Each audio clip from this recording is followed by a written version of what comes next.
July 1st, 2016, day 6 of our adventure. This was the day we had all longed for, the 100th anniversary of the Battle of Beaumont Hamel, and we were going to be there as part of the Anniversary Ceremonies. The Battle of Beaumont Hamel was one component of the Battle of the Somme. At 8:45 a.m. on July the 1st, 1916, the Newfoundland Regiment and the 1st Battalion of the Essex Regiment received orders to move forward. The Newfoundland Regiment was situated at St. John's Road, a support trench 250 yards behind the British forward line and out of sight of the enemy. Movement through the communication trenches was not possible because they were under shell fire and congested with the dead and wounded. Lieutenant Colonel Haddo, the battalion commander, decided to move immediately into the attack formation and advance across the surface, which involved first navigating through British barbed wire defences. As they crested the skyline behind the British first line, they were effectively the only troops moving on the battlefield and clearly visible to the German defenders.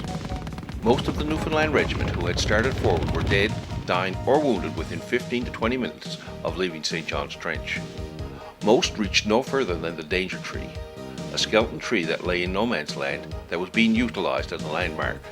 Of the 780 men who went forward, only about 110 survived unscathed, of whom only 68 were available for roll call the following day. As we entered the park, hundreds had already arrived. As the crowds grew to more than 2,000, some waited for the official ceremonies to commence, while others had about an hour to explore the area.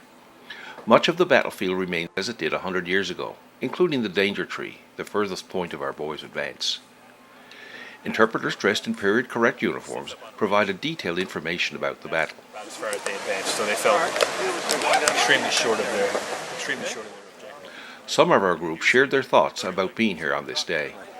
For me personally, because where my dad was involved and my grandfather, it's very emotional for me to be here and to be part of this and to understand the sacrifice and the freedom that we have today. I became part of the Freedom 100 tour because I wanted to be here in France, and specifically I wanted to be here on the Somme, and specific to that I wanted to be at Beaumont Hamel to do my little part in remembering the Newfoundlanders who fought here, remembering their sacrifice, commemorating their achievements and the values that they handed to us and the country that they left us, and just making sure that they were never forgotten. And that's why I wanted to be on the Freedom 100 tour. I'm here to celebrate once-in-a-lifetime opportunity to commemorate the bravery of Newfoundland Regiment, which became royal after this feat, and to make sure that we pass this to the new generations. I've been to several places where there's been immense loss of life. Pearl Harbor, the 9/11 site, the Alamo, and many others. But there is nothing that has been so emotional for me as Beaumont Hamel. As our tour director said, he said, be careful where you're treading because you're stepping over their bodies. Shortly after official ceremonies began, it started to rain. Some said that it was the tears of the fallen. Once the ceremonies concluded, our group had additional time to explore the area, including the trenches and the second of our 5 Caribou monuments. Members of the Freedom 100 tour were given special permission to lay wreaths throughout the area. It's difficult to put into words. It's hard to believe that I'm actually here at this brave young man's grave. Ernest Chafe, who was only 25 when he died, and wrote a letter to his mother 3 days before he went into battle. So it means everything to be here.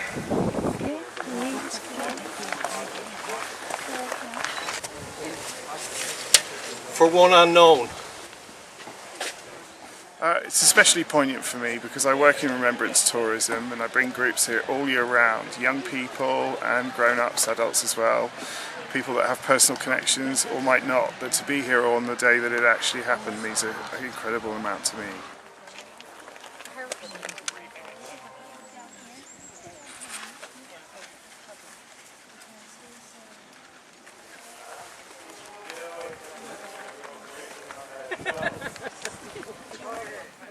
With the day's events concluded, and shortly after the CLB band marched proudly from the park, the skies opened up in a torrential downpour. It was as if our boys were weeping and knew we were there. Under the pouring rain, we proudly sang the Ode to Newfoundland, a fitting tribute to end this most emotional day. We loved our Father, so we love.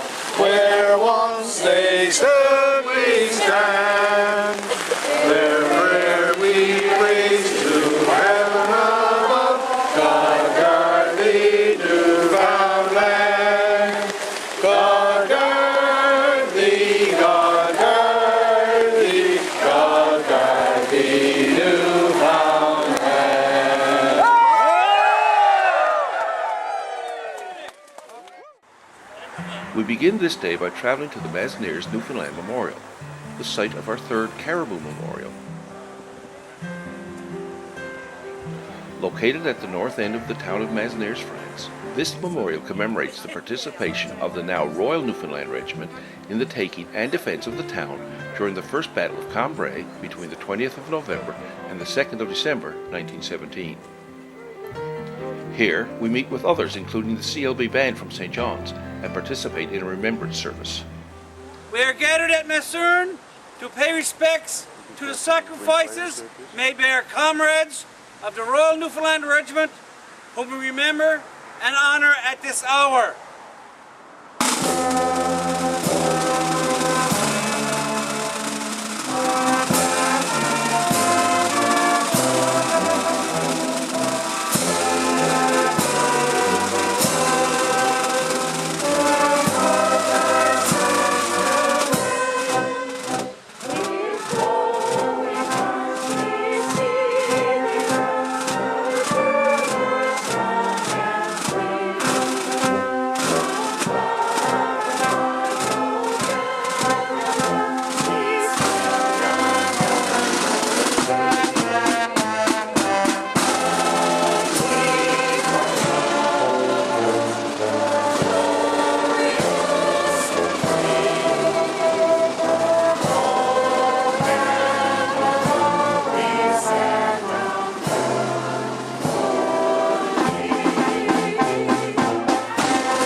Almighty God, we thank Thee for Thy guidance and protection in the dark days of war, for the liberties which were won by the service and sacrifice of our comrades, whom we remember and honor at this hour.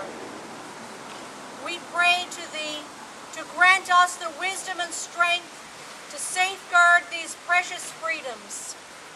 Bless our gracious Queen and all the royal family. Guide those in authority, that they may plan wisely and strive zealously to strengthen all that is best in our land. May wisdom, honor, and truth be the foundation of our life, and may our faith be ever deepened in Thee, our God and Father. Amen.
O God, we remember before Thee those who have laid down their lives for freedom and truth. We commend their souls into Thy gracious keeping and pray that we may be worthy of their sacrifice. Help us to be faithful and true to those ideals for which they fought and died. May we continue to perpetuate the memory of our departed comrades by our service to veterans and their loved ones, and remembering our solemn obligations, may we ever pray. Lord God of hosts, be with us yet, lest we forget, lest we forget. They shall grow not old, as we that are left grow old. Age shall not weary them, nor the years condemn. at the going down of the sun, and in the morning, we will remember them. We will remember them.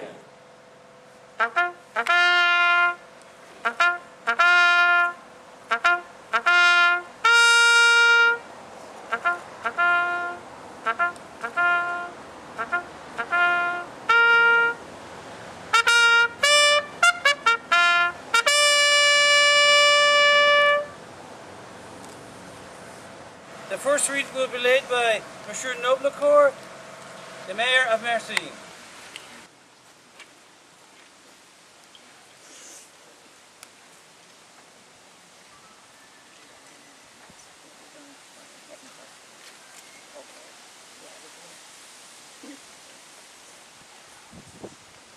On behalf of the Government of Newfoundland and Labrador, the Honourable Christopher Mitchell Moore, Bear Kayla George.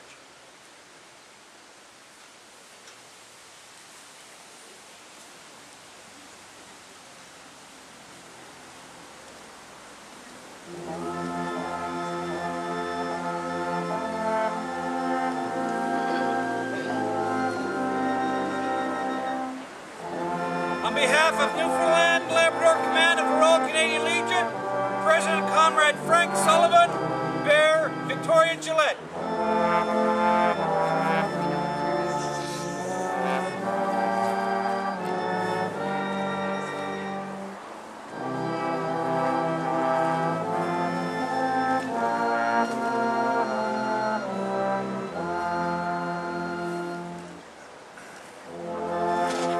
On behalf of the Royal Newfoundland Regiment, Warrant Officer Jim Krause, Bear Nicholas Ellis.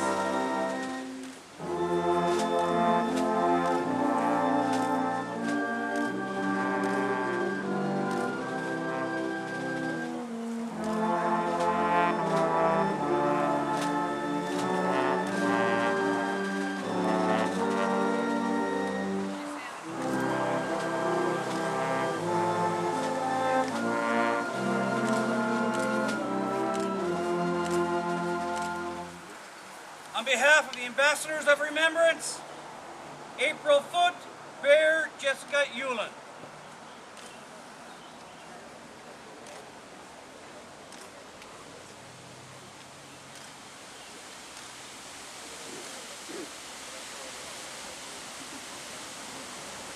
On behalf of the Church Lads Brigade, Harold Hollett, Bear Mary Pike.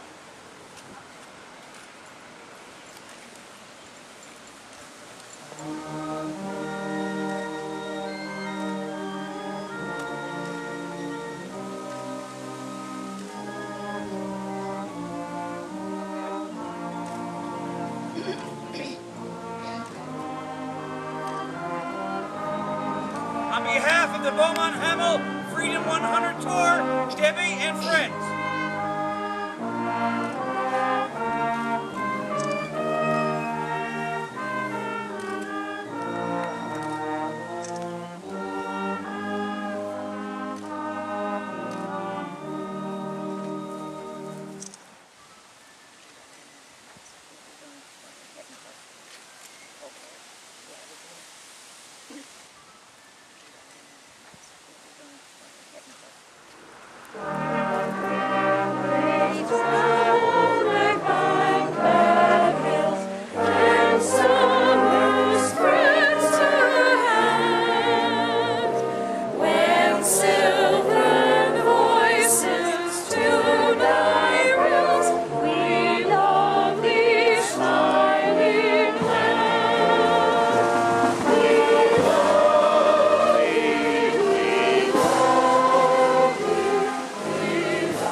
Thank you very much, mesdames, messieurs. Merci beaucoup.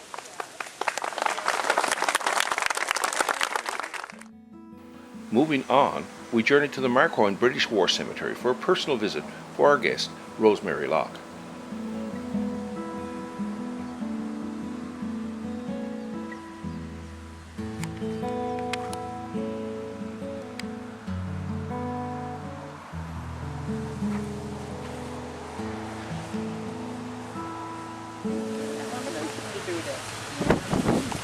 Years, 2 months. Imagine. Wow. 18 years. Wow. That's when he went in October 31st, 1916. And he got killed in the Battle of Cambrai Cambrai, yeah. in November 20th.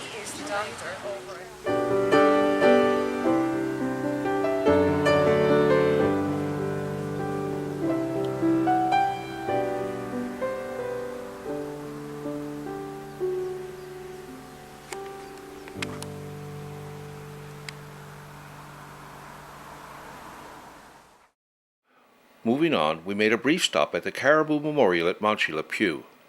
After lunch in Arras, we then moved on to Vimy Ridge.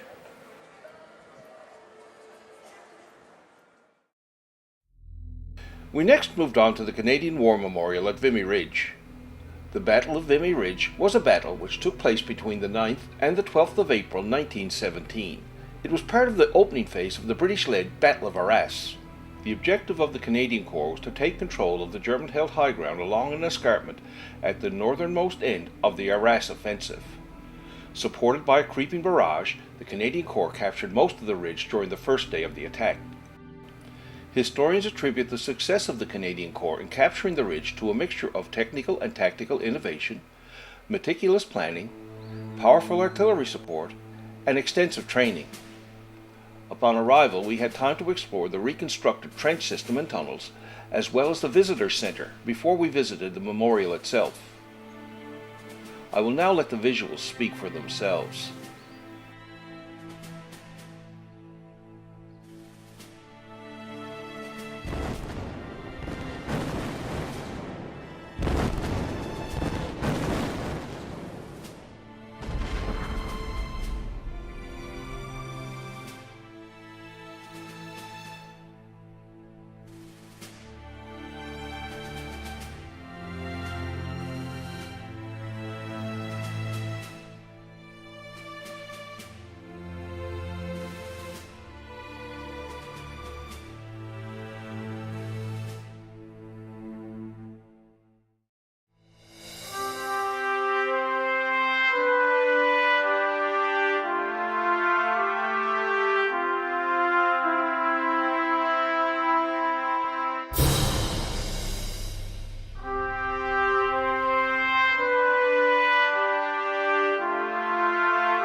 Upon leaving Vimy, we drive to Belgium to see the Ypres salient battlefields at Passchedaele and Flanders. On the way, we stopped at the Dadazeel New British Cemetery for a personal visit for Ted Strong. Arriving at Passchedaele, the peaceful grounds of today are in stark comparison to 1917. The Battle of Passchedaele was a major campaign of the First World War fought by the Allies against the German Empire. The battle took place from July to November 1917. The First Battle of Passchedaele on October the 12th was one of several Allied attempts to gain ground around the area. Passchedaele was a very difficult place to fight. It was a region largely made up of flat, low land that was kept dry only by a series of dikes and drainage ditches. 3 years of heavy fighting had destroyed the drainage system. The ground, churned up by millions of artillery shells, turned to sticky mud when wet. In 1917, the autumn rains came early and turned the battlefield into a sea of mud, the likes of which still make the name Passchedaele a synonym of horrific fighting conditions. After several battles, many units reached their final objectives and Passchedaele was captured. Next, we visit the Tyne Cemetery. This is a Commonwealth War Graves Commission burial ground for the dead of the First World War in the Ypres salient. It is the largest cemetery for Commonwealth forces in the world, for any war. There are more than 11,000 buried here. Once again, I will let the visuals speak for themselves.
We next travelled to the Essex Farm Cemetery. It was here that John McCrae wrote his famous poem, In Flanders Fields. Here, our group gathered to recite the poem.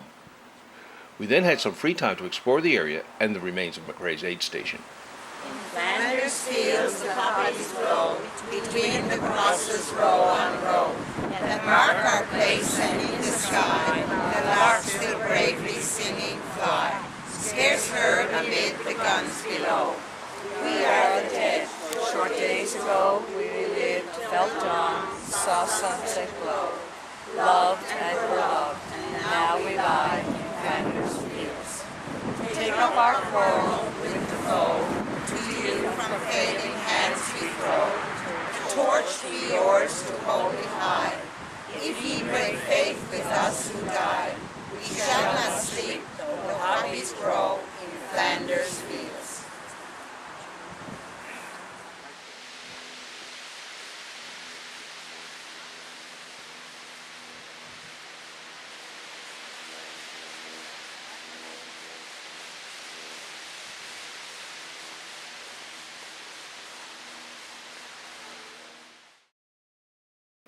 After dining together in Ypres, we had the chance to witness the last post ceremony, the daily act of homage at the Menin Memorial to the missing. Due to the immense crowds, I wasn't able to videotape the ceremony. However, I did find one on YouTube, and I'll share this with you now.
Ladies and gentlemen, thank you very much for your presence, and in particular, all young Philippines. Thank you.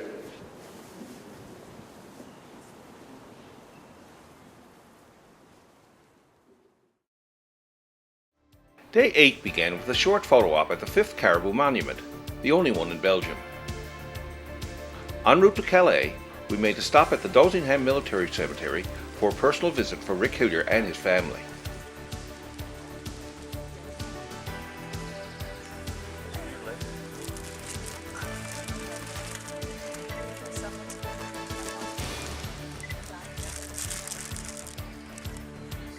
How about you guys all stand over on the other side of it? Sure.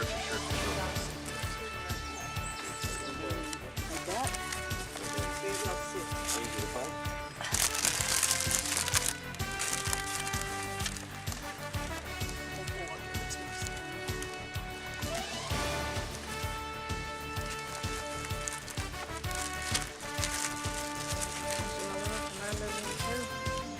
Bought a special rock for him.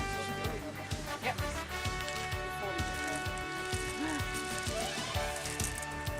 Other boys here too.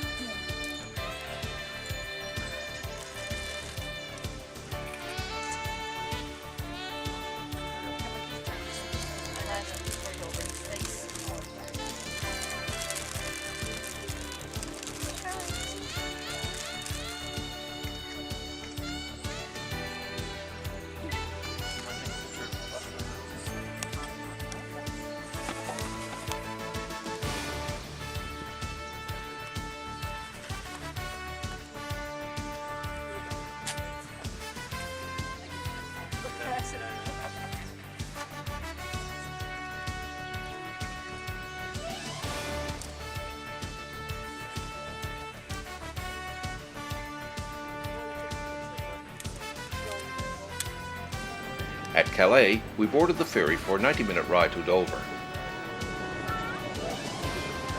The white cliffs of Dover were certainly a sight to behold. Arriving in England, we spent the rest of the day driving to London. Here, we stayed at the Radisson Blu Edwardian Vanderbilt Hotel. Day 9, sightseeing in London.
The last stop this morning would be at the Royal Albert Hall and at the statue of Prince Albert. Here we had our final group photo taken. Day 10. We boarded our plane at Heathrow for a direct flight to St. John's, bringing to a close this great adventure. I hope you've enjoyed this look at our trip. It was a pleasure to travel with you all. On a personal note, I want to take this opportunity to thank Derek Windsor and Trafalgar Tours for putting together for me this most wonderful experience. It was truly the trip of a lifetime. I found that the planning was supreme, the hotels and meals were excellent, and what can I say about our driver Lucas and our tour guide James, but that they went far beyond what was required. For me, the hectic pace of the trip was perfect and went well beyond what was described. I truly feel that I received excellent value for my dollar, and would enjoy traveling with them again. Derek, Wolf, Lucas, and James, thank you for all that you did. I want to offer special thanks to Ted Strong, who I only met in Toronto on the way to Paris. You were an excellent traveling companion and now a great friend. This is Darrell White for the Freedom 100 Tour.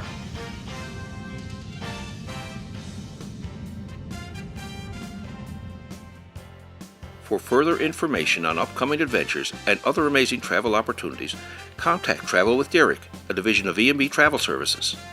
Call 709-728-8803 or email dwindsor@tpi.ca.